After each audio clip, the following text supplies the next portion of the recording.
What's up everyone, this is Ben Salim Vlog. So for today's video, isa na namang homeowners natin dito sa Didisilan ang ating yan na ngayon, ibibideo yung unit niya. So lot 8 daw, block 2, block 8 lot 2. So ito yun. So shout out sa iyo, LC Sigador. So nintay natin, tara, house tour na. Let's go. So ito yung ano niya, parking area. Maganda, malinis, maayos. Didiretso tayo agad sa ano, backyard niya, backyard. Sablay oh. Walang takip, dapat may takip yan, safety tank. Siguro lalagyan na lang nila yan. Ito, backyard, napakalinis. Malinis ba yan? Ano, talahiban na dahil malakas ang ulan, mabilis tumubo yung damo. So di ko alam kung anong hatian nila dito sa mga kapitbahay nila, pero ito yung backyard niya. Napakahaba hanggang sa creek siguro yan oh. Tingin ko. So mahaba na talagang damo. Yung ganun lang guys oh, tingnan mo sa taas. Maayos naman, maganda.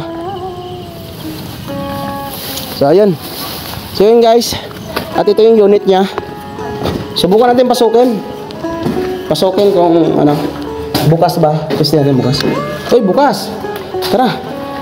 Tanggal tayo ng shoes dahil finish na to. Nakakaya naman, madudumihan pa. So tara. Una natin pakita yung ano, lababo. Ayan oh, lababo. Oh, may Spider-Man po. Pakita mo pare oh.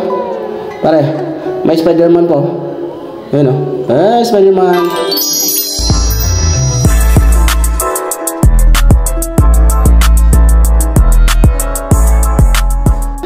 Ngunit subalit natapwat, walang grills sablay. Siguro babalik nilang punchless yan. So wala pang masulot na ano, wire. Dito tayo CR sa baba. Napakakalat. Napakakalat, pero siguro lilinisin pa nila yan. Pero maayos na, finish na. Alright. Diba, mainis na. Malinis na. So ito yung ano, sala. Padilim na guys, kaya kailangan natin bilisan.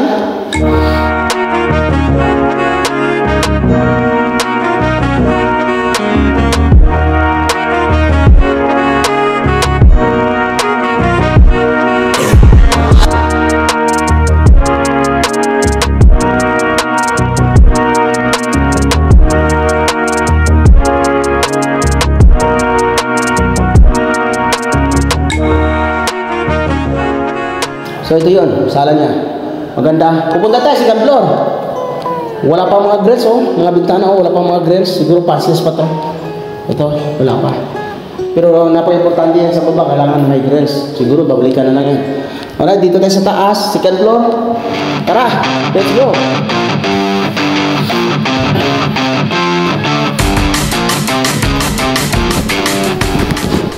So, dito makikita natin yung dalawang, mabubungad na agad sa atin yung dalawang CR. Mabubungad sa atin yung dalawang CR. So, papakita ko sa inyo guys.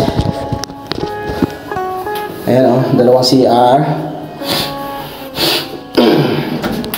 Kompleto na sa accessories. May laboratory, soap, lagay ng sabon. Saka yung ano, sa ano na tubig, experience tubig. May bowl. Tissue holder at syempre may bintana sa labas. Napakaganda, perfect. May railings.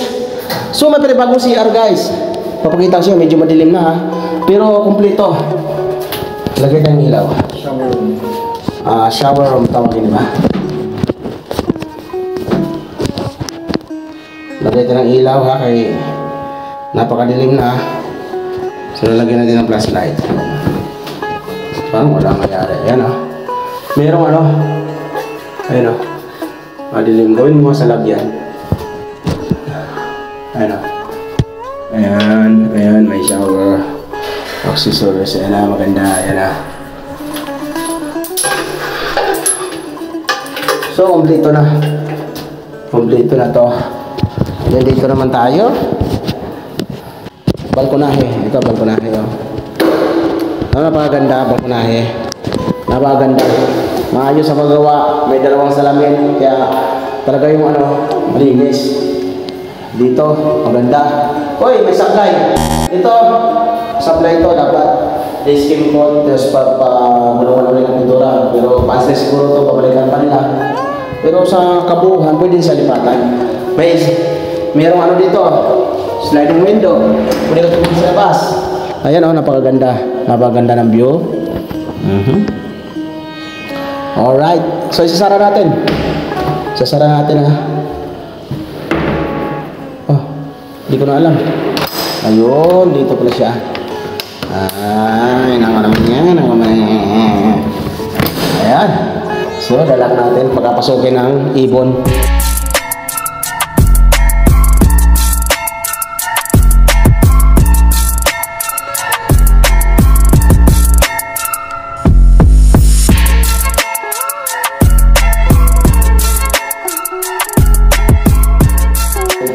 Ito ang terrace. Terrace, maganda oh. Maganda ng terrace. Ayan na, ayan na, ayan na. Ayan na. Ayan guys, ito yung ano niya. Terrace na maganda, maayos. Masarap dito. First, yung kapitbahay, pakita mo pare, kapitbahay. Sa kalukuyan pang ginagawa. Ayun oh. Sarap. Oh, di ba? Alright. Alright. Napaganda. Saka may dalawang salamin pa. Okay. Dito ayos ang pintura, napaganda. Ayan oh. Oh, kita mo naman yan, napaganda, maliwalas. Pwede ka magkape-kape rito, lagyan mo upuan, pananiin, bulaklak, ano man pwede mo ilagay dyan. So maganda na siya. Ayan, may mga wiring na, dito na. Ayan. So ito. Third floor tayo. Third floor, let's go. Ayan. Dadaan naman tayo ulit ng hagdanan. Napakagara itong bahay na to, napakaganda talaga. So solid to. Alright. Ayan, bubungan sa atin agad yung railings. Meron agad ang bintana na maliit, sliding window, kung saan matatanaw mo yung labas ng backyard mo. At kumpleto na rin yung mga wirings, lahat, at may kabit na. Mga bintana, sliding window, kumpleto na. Meron na yung sliding window rito papunta sa backyard mo. Ang ganda. Ayan. At nakabinil. Oh. Hindi siya tiles guys, binil, napakaganda.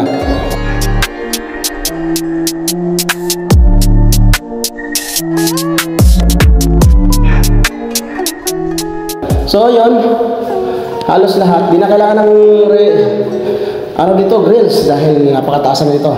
Ang kailangan lang sa baba, wala nang nakalagay. Yun ang naging problema dahil may kulang pa. Nagdana, nakabinil na.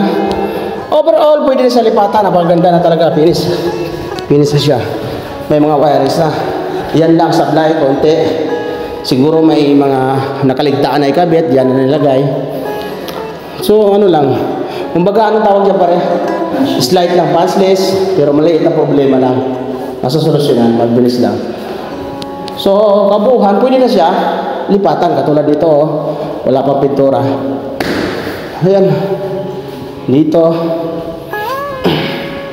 dalawang pintuan, may pintuan ha. So okay na, maganda na. Ayan. Dito sa baba, dito sa taas may problema na walang pintura, bungi-bungi. Ito walang grills, at yung CR medyo makalat pa. Yun lang problema, pero slight na problema lang. Pwede na sa lipatan, pero all napakaganda. Finish, yung magandang pagka-finish. Mag-aara na bahay talaga to. Alright. So yun lang guys. Napakaganda. Alright. So yun mga guys, ito na, natapos na natin at house tour na natin. So kung isa ka rin sa mga viewers ko at homeowners din kayo ng DDC Garden Villa, so pwede kayo mag-comment sa baba at pakita ko sa inyo yung mga unit nyo. Alright, so ito na, hanggang dito na lang. Bye bye, see you to my next vlog. Mag-subscribe at mag-follow sa aking Facebook page. Bye bye.